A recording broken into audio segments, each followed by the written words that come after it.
Hi అండి. నమస్తే. అందరికీ అయితే లేట్‌గా చెప్తున్నాను. సంక్రాంతి శుభాకాంక్షలండి. బాగా లేట్ అయితే అయిపోయింది. మరైతే మేమైతే ఈ సంవత్సరం కొంచెం మా ఊర్లో మంచిగా గ్రాండ్‌గా అయితే సంక్రాంతి సెలబ్రేషన్స్ చేయాలి అనుకున్నారు. చేశారు. అయితే ఫస్ట్‌గా అయితే ముందు రోజుగా భోగి రోజుగా పువ్వులన్నీ అయితే మేము కుట్టాము.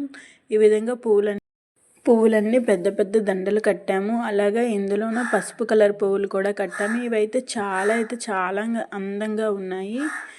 ఈ దండలన్నీ అయితే మేము కట్టాక ఊర్లో అయితే అక్కడక్కడ డెకరేషన్గా కట్టారు. తర్వాత అయితే పండగ రోజు అండి. పండగ రోజు అయితే ఎవరెవరైతే ఈ విధంగా చేసుకుంటారండి. మేమైతే పెద్దలకి ఈ విధంగా కలగూర అన్నము అన్నీ వండి మూలను పెట్టి, అలాగే తీసుకున్న కొత్త బట్టలకైతే పసుపు బొట్టులు పెడతాము. ఇలా పసుపు బట్టలు పెట్టిన తర్వాత ఉదయాన్నే ఫస్ట్గా అయితే పేరెంటాలకు పిలిచి పసుపులు పోస్తాము.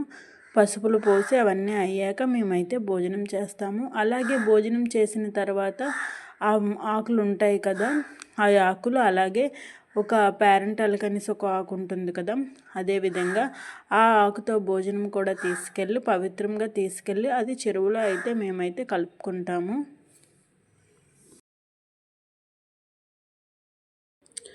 తరువాత అయితే ఇంకా సాయంత్రం టైంలో అయితే సంగమయ్య స్వామి అని మేమైతే ఊర్లో అయితే పూజించుకుంటాము. అంటే సంగమయ్య స్వామిని పూజించడం అంటే ఇక్కడ దగ్గరలో అయితే సంగమయ్య జాతర అవుతుంది.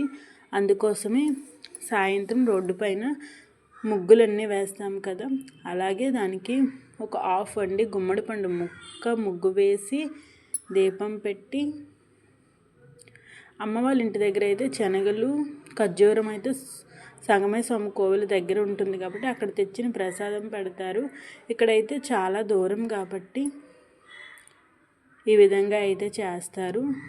అలాగే ఇవన్నీ అయిపోయాక ముగ్గులన్నీ ఒక ముగ్గు నుంచి ఒక ముగ్గుకి అయితే ఒక దారం టైప్ అంటే ఒక గీత టైపు గీసి దాని అన్నిటిని కలుపుతారు. అంటే మనం నెల రోజులు వేసిన ముగ్గులు రథంపై ఎక్కించి తీసుకెళ్తారంట. ఆ విధంగా అయితే వేస్తారండి. అంతే ఫ్రెండ్స్, బాయ్ బాయ్.